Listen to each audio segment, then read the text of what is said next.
सबका आपके अपने YouTube चैनल की कथा टीवी पर मैं मीनू शर्मा स्वागत करती हूँ। या देवी सर्वभूतेषु स्कंद माता शक्ति रूपेण संस्थिता नमस्तस्यै नमस्तस्यै नमस्तस्यै नमो नमः। माँ दुर्गा की हम सब पे कृपा बनी रहे। तो आज की यह वीडियो शुरू करने से पहले मैं आप सबसे विनम्र निवेदन करना चाहूंगी, आप इस वीडियो को अंत तक देखिएगा और अगर वीडियो अच्छी लगे तो लाइक जरूर कीजिएगा, क्योंकि आप सबके लाइक हमारे लिए बहुत मैटर करते हैं। और हाँ, वीडियो कैसी लगी यह कमेंट करके जरूर बताइएगा और कमेंट बॉक्स में जय माता दी भी जरूर लिख दीजिएगा। और अगर आप मेरे चैनल पर नए हैं तो सब्सक्राइब भी कर दीजिएगा।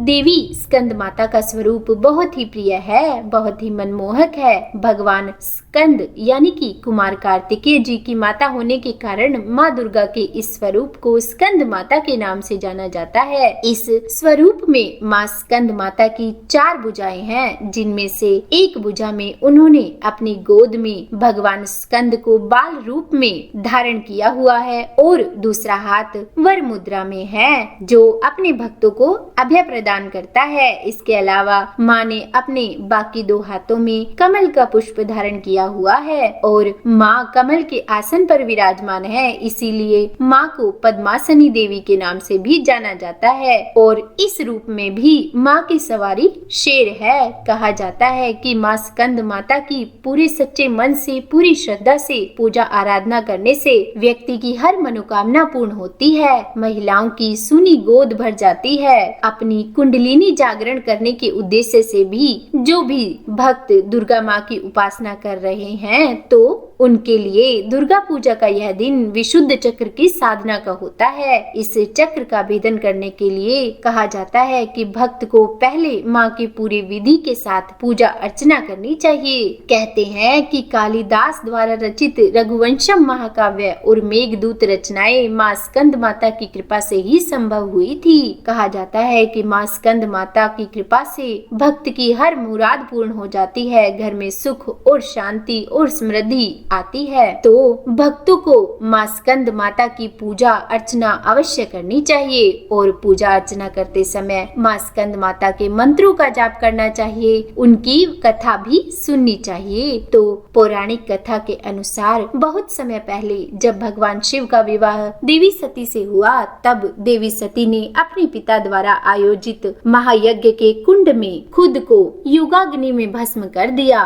और जिससे भगवान शिव बहुत ही क्रोधित हुए और उन्होंने सब कुछ त्याग दिया और वे देवी सती के वियोग में गहन तपस्या में चले गए। कहते हैं तब ताड़का नामक एक राक्षस ने देवताओं पर आक्रमण करके उन्हें परेशान करना आरंभ कर दिया, उन्हें सताना शुरू कर दिया। अब क्योंकि ताड़कासुर को अपने अंत का कोई भय नहीं था और उसका कारण था भगवान शिव से मिला उसे वरदान, क्योंकि उसने अपनी गहन तपस्या से भगवान शिव को प्रसन्न करके उनसे यह वरदान मांगा था कि उसका वध केवल भगवान शिव के पुत्र द्वारा ही हो सके। और अब ताड़कासुर बिल्कुल भय रहित था, क्योंकि भगवान शिव फिर से वैराग्य लेकर तपस्या करने चले गए थे और ताड़कासुर का वध भगवान शिव के पुत्र के बिना नहीं हो सकता था। इसीलिए ताड़कासुर ने अपना आतंक फैला दिया। उधर जब देवी सती माँ पार्वती के रूप में जन्मी तो उन्हें अपने पिछले जन्म के बारे में कुछ भी याद नहीं था। तब सभी देवताओं के अनुरोध पर देवऋषि नारद माँ पार्वती से मिलने गए और उन्हें उनके पिछले जन्म के बारे में बताया और उनके इस जन्म के उद्देश्य के बारे में बताया कि माँ पार्वती और भगवान शिव की संतान ही ताड़कासुर का वध कर सकती है। तब माँ पार्वती ने अत्यधिक ध्यान और कठोर तपस्या की। कहा जाता है कि उन्होंने अन्न और जल त्याग कर यह साधना की। उन्होंने कई हजार वर्षों तक घोर तपस्या में केवल जल और वायु का सेवन किया और अंत में उनकी इस तपस्या से भगवान शिव प्रसन्न हुए और माँ पार्वती से विवाह के लिए तैयार हुए। भगवान शिव और माँ पार्वती के विवाह के बाद उनकी ऊर्जा जब एक साथ संयुक्त हुई तो एक उग्र बीज उत्पन्न हुआ, पर यह उग्र बीज इतना गर्म था कि अग्नि देवता भी इसे धारण नहीं कर सकते थे। तो उन्होंने इसे माँ गंगा को सौंप दिया। तब माँ गंगा ने इस बीज को सुरक्षित रूप से संभाला और फिर उसके बाद उन्होंने इस बीज को रीठा के जंगल में बो दिया, जहाँ पर 6 बहनों बहनों जो कि कृतिकाएं थी, उन्होंने उस बीज की देखभाल की और जब वह बीज उन 6 बहनों तक पहुंचा था तो वह 6 भागों में बंट गया था और फिर समय के साथ वे 6 बीज 6 बच्चों के रूप में बदल गए और फिर उन 6 कृतिकाओं ने माता के रूप में उन 6 बच्चों की देखभाल की और बाद में भगवान शिव की कृपा से वह 6 बच्चे एक रूप में बदले और भगवान स्कंद तथा कुमार कार्तिकेय कहलाए और फिर जल्द ही भगवान स्कंद को भगवान शिव और माँ पार्वती ने एक योद्धा के रूप में प्रशिक्षण दिया। उसके बाद देवताओं की सेना का सेनापति कुमार कार्तिकेय को बनाया गया और फिर उन्हें तारकासुर से युद्ध करने के लिए विशेष अस्त्र और शस्त्र दिए गए और अंत में जब भगवान स्कंद और तारकासुर के बीच युद्ध हुआ तो कुमार कार्तिकेय ने तारकासुर का वध कर देवताओं और पृथ्वी लोक को भय मुक्त किया। क्योंकि कुमार कार्तिकेय जी का जन्म एक गर्म बीज उग्र बीज से हुआ था, इसीलिए उन्हें स्कंद के नाम से जाना जाने लगा और उनकी माता माँ पार्वती को स्कंद माता के नाम से जाना जाने लगा। यह देवी स्कंद माता की कथा माँ और संतान के रिश्ते की प्रतीक मानी जाती है, क्योंकि जब भी स्कंद माता की पूजा की जाती है तो भगवान स्कंद की अपने आप ही पूजा हो जाती है और भक्तों को देवी स्कंद माता के साथ भगवान स्कंद की भी कृपा मिल जाती है। कहा जाता है कि अगर सच्ची श्रद्धा से माँ स्कंद माता की पूजा की जाए तो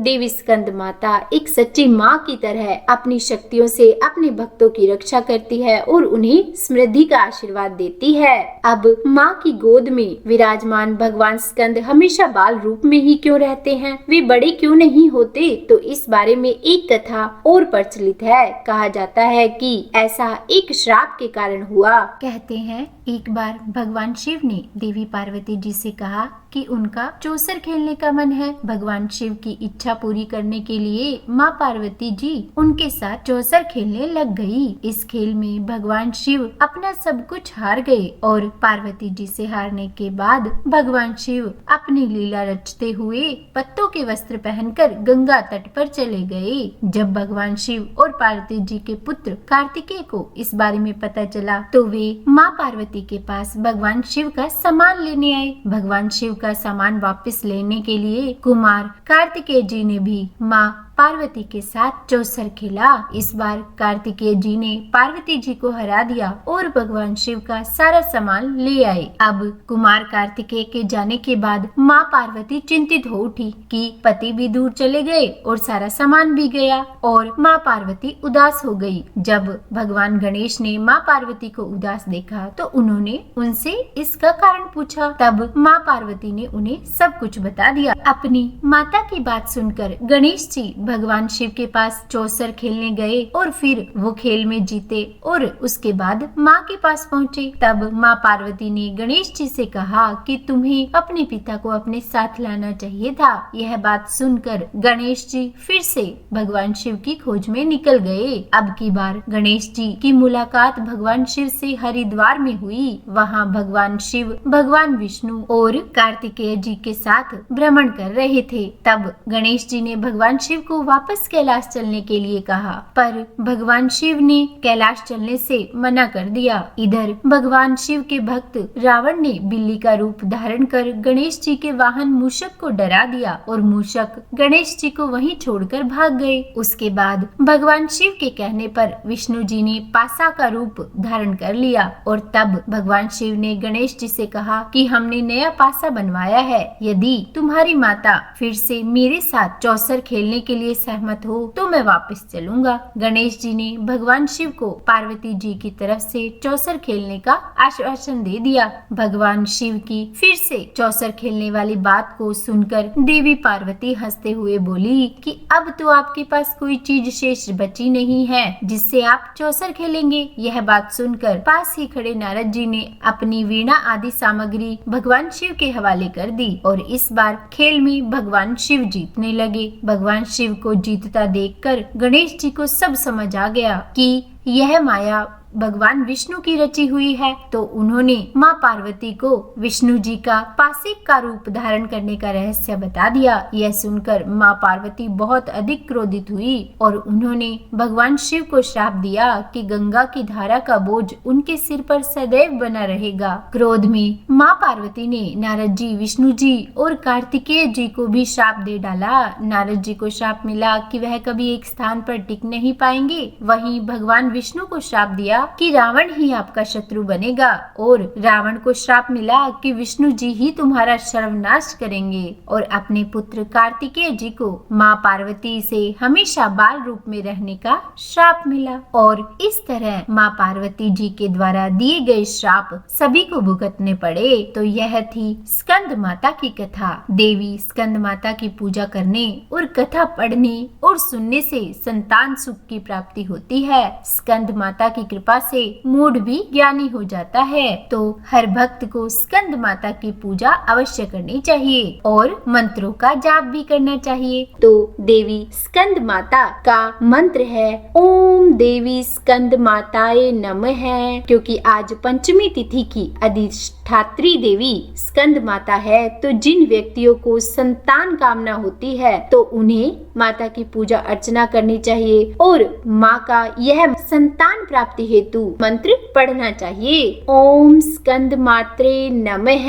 इसके अलावा देवी स्कंद माता का प्रार्थना मंत्र है सिंहासन गता नित्यम पद्म चित्त कर द्वया शुभदास्तु सदा देवी स्कंद माता यशस्विनी। और देवी स्कंद माता का स्तुति मंत्र है या देवी सर्वभूतेषु मां स्कंद माता रूपेण संस्थिता नमस्तस्यै नमस्तस्यै नमस्तस्यै नमो नमः।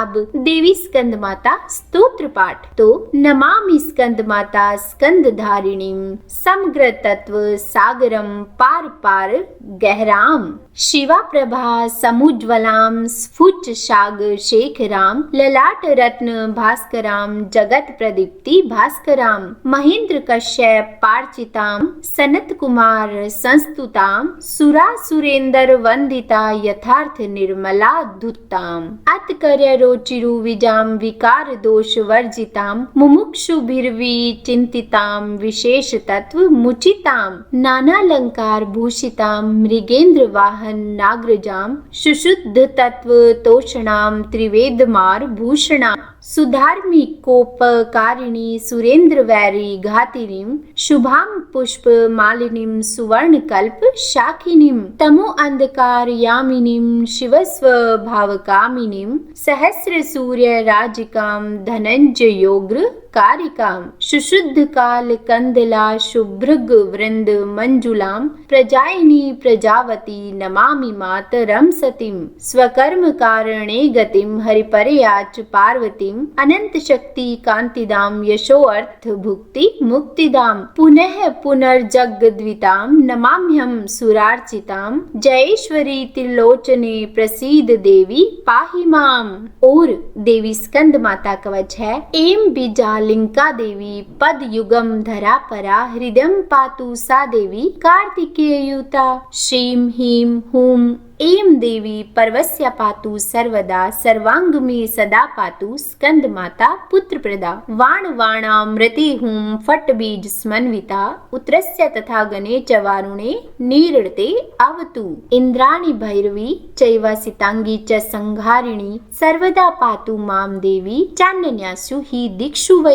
और फिर जब आप माँ की पूजा कर लें यानी कि आरती के बाद अंत में सुबह और शाम दोनों ही समय क्षमा याचना जरूर करनी चाहिए। तो माँ से क्षमा याचना मंत्र है आवाहनम न जानामि विसर्जनम पूजाम चैव न जानामि क्षम्यताम परमेश्वरी मंत्रहीनम क्रियाहीनम भक्तिहीनम सुरेश्वरी यत् पूजितम मया देवी परिपूर्णम तदस्तु मे। यानी कि हे परमेश्वरी मैं आपका आवाहन करना नहीं जानती, विसर्जन करना भी नहीं जानती और पूजा करने का ढंग भी नहीं जानती, तो हे माँ मुझे क्षमा कीजिए। हे सुरेश्वरी, मैंने जो मंत्रहीन, क्रियाहीन और भक्तिहीन आपकी पूजा की है, यानी कि बिना मंत्रों को जाने, बिना क्रियाओं को जाने और बिना ही भक्ति के प्रकारों को जाने जो आपका पूजन किया है, वह सब आपकी कृपा से पूर्ण हो। तो उम्मीद है वीडियो में दी जानकारी आपको पसंद आई होगी। अगर वीडियो अच्छी लगी हो तो लाइक एंड शेयर करें, क्योंकि आप सबके लाइक हमारे लिए बहुत मैटर करते हैं। और अगर आपने अभी तक मेरा चैनल सब्सक्राइब नहीं किया है तो सब्सक्राइब भी कर दीजिएगा, और हाँ, बेल आइकन को प्रेस करना बिल्कुल भी मत भूलिएगा। तो बोलिए स्कंद माता की जय।